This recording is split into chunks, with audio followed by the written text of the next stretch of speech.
Writing prompt. The Dark Lord was feared as a menacing black knight encased in gothic armor. Though your image was well known, you never revealed your face. After your defeat, being an enigma is already starting to pay off as you start your life over. The Dark Inventor by Red Coat Officer. There is something wonderful about the wilderness. It's why I raised my tower there. Of course, to raise a tower is no small feat, but it was worth it for the view. I always wanted to see more. So, inevitably, the tower climbed up and up and up.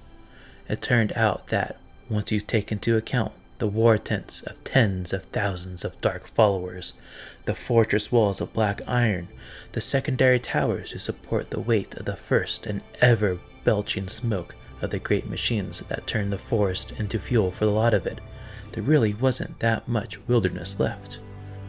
The rolling forest was torn down and thrown into the furnaces. The quiet river was turned sickly by the pollutants of the great machines that tore the solitary mountain apart for raw materials. And I don't think any creature larger than a rat survived within 50 miles of my tower, save those sapient creatures who flocked to my banner, of course. The sting of defeat still hurts, even now as I fled from the crumbling heap of iron that was once my tower, my armor falling to pieces around me. I remember staring in wonder at the world that was revealed the further I fled. It was everything I had sought when I first fled civilization in search of the wilderness, and it was everything I had forgotten as I pursued greater triumph. Now my world is smaller, without any towers in sight. When I look up, I see a clear blue sky poking through the treetops, a healthy sun casting rays of light down onto the forest floor.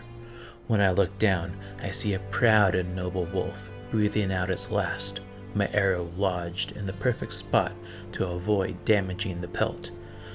I rest a hand on its flank as the she-wolf expires, before retrieving my arrow and slinging the body over my shoulder. This solitary existence suits me.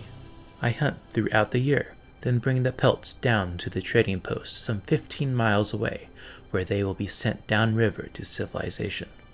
It brings an income that I do not really need, but I do still enjoy the occasional luxuries it buys, whether strange tin food from a distant land or some artisanal object to liven up my cabin. That is as close to civilization as I am prepared to come nowadays. I see too much of the man I was in it. They called me Ferris the Builder, Ferris the Innovator, Ferris the Machinesmith, Ferris the relentless march of industry crushing his foes beneath the wheel of progress, though the last name is shorter in the draconic tongue of the kobolds who gave it to me. To my enemies, I was simply the Dark Lord, for the smoke of my machines darkened the skies of my realm. They only ever saw me as the invincible figure, clad in an impenetrable black alloy of my own design, impenetrable by all mortal metals, but not by magic. In the end, I suppose the Dark Lord had the last laugh. My armies might have been crushed beneath my tower, and I myself might have been forced into an ignoble fight, but my machines have endured long after my death.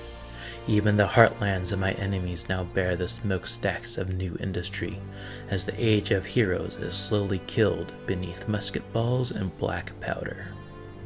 I may even say I won, if the thought of this new world didn't leave such a bitter taste in my mouth. Much better to limit my world to the mile after mile of untouched forest on the very frontiers of this distant colony, to the quiet log cabin I built with my hands that once built factories.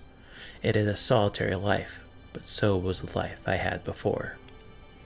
In the black armor, I could only ever be the builder, the innovator, the relentless etc. Every person I encountered knew me and feared me, and so there wasn't a single person in the world I could speak to as an equal.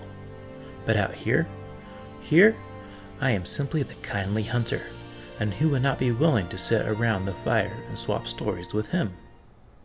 Thanks for listening. This story was recorded with the permission of the author. If you have any suggestions of stories I should look into for reading, feel free to leave a comment. Until next time, Have a wonderful day.